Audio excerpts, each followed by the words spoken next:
Once again, I'm forced to rise to the defense of Star Trek Lower Decks, and because everyone's going, "Oh my God, it's gotten worse." No, it hasn't. This is better than the last week's. Okay, it is improving. I think we're getting to know the characters a little better. So all the introductions are over, and I like they're having fun with the tropes in this thing. The strange energy being comes on, threatening death and destruction, and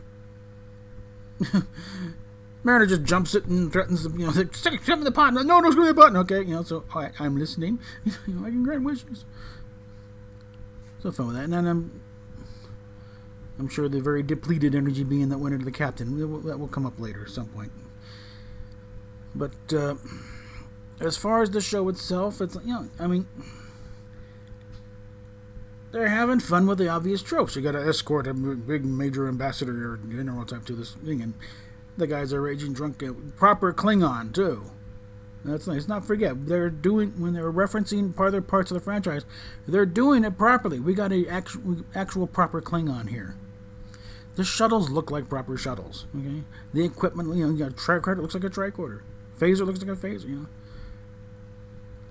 They go with these different alien races, and then the Andorians look like Andorians. They don't have extra horns, stuck on them, for the sake of the 25% difference. So they market them. We saw Vendorian, I think, from an animated series episode The Survivor. That was right out of that. They probably just traced the actual model sheet. They are doing this right. Okay, let's give them credit for trying, guys. Instead of just slapping the Kurtzman trick, this ain't Kurtzman trick. He's listed as executive producer only because it's having to go through bad robot or a secret hideout to get on the air. But Kurtzman has nothing to do with this show. He's not writing it. He's not really. He probably barely paying attention to it because it's animated, so it's probably he probably considers it fairly beneath him. But again, we need to start giving judging the show on its own merits as its own thing, and no connection to Discovery or Picard. All right.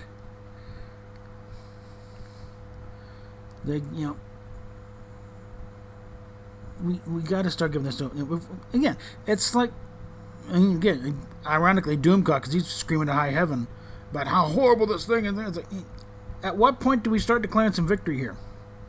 What do we do when, like this, they actually are trying? The producers of Lower Decks are actually trying. Okay, the real producers, not the ones who are actually doing the show. Mike McMahon and his writing, they're actually trying to right the ship and connect up with canon. Let's at least try and give them some encouragement and reward them for actually giving a shit. Okay. As far as Kurtzman and his idiots over on Discovery and Picard, no, to hell with them.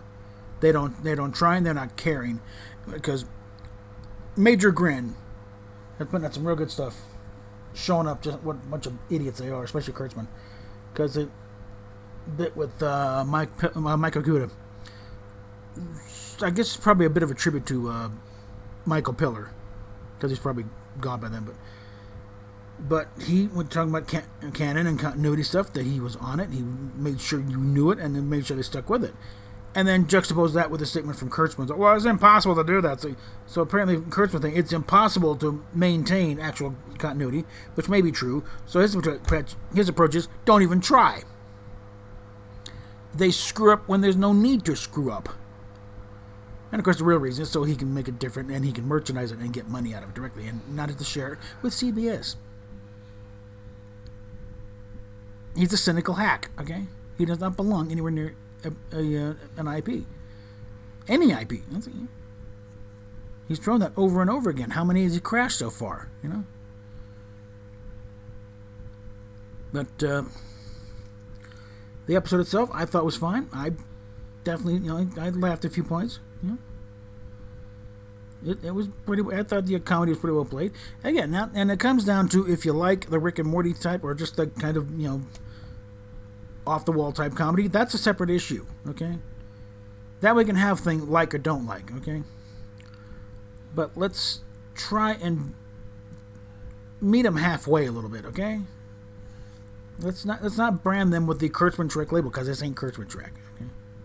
The thumbnail says it all. We got a piece of canon here And it's trying to break away from Kirschman Trek, which is sort of hanging on in the cell, sucking the energy out. Okay.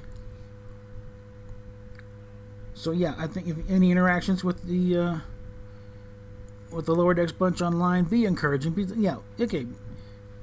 You got problems with the story? Yeah, let them know the problems. Do it in a respectful manner. Don't say, "Hey, asshole, what are you doing on my Star Trek?" No.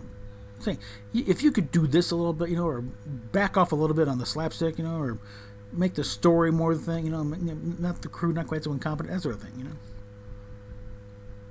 Like, we need to encourage these people to try a little more. And that way we won't get crap like they're playing this Star Trek Prodigy thing, where they'll realize right off the bat, no, you cannot just put the Scooby Gang on a starship which shouldn't be there in the first place and expect anybody to believe it. That'll be a separate issue, I think, if they ever actually come close to that. So, with that said, PayPal, Patreon down below, Subscribestar, all the other links I got that have some kind of connection there. Subscribestar, I like to see some people shine because they lost the one active subscriber, so it's hanging that close from paying. It's literally 26 cents from paying out on Subscribestar, and that's only $50. But Patreon is still kicking away. I got one poor guy on there doing $5 a month. And, of course, PayPal, direct. That's immediate help right there, and that's always help. That's always appreciated.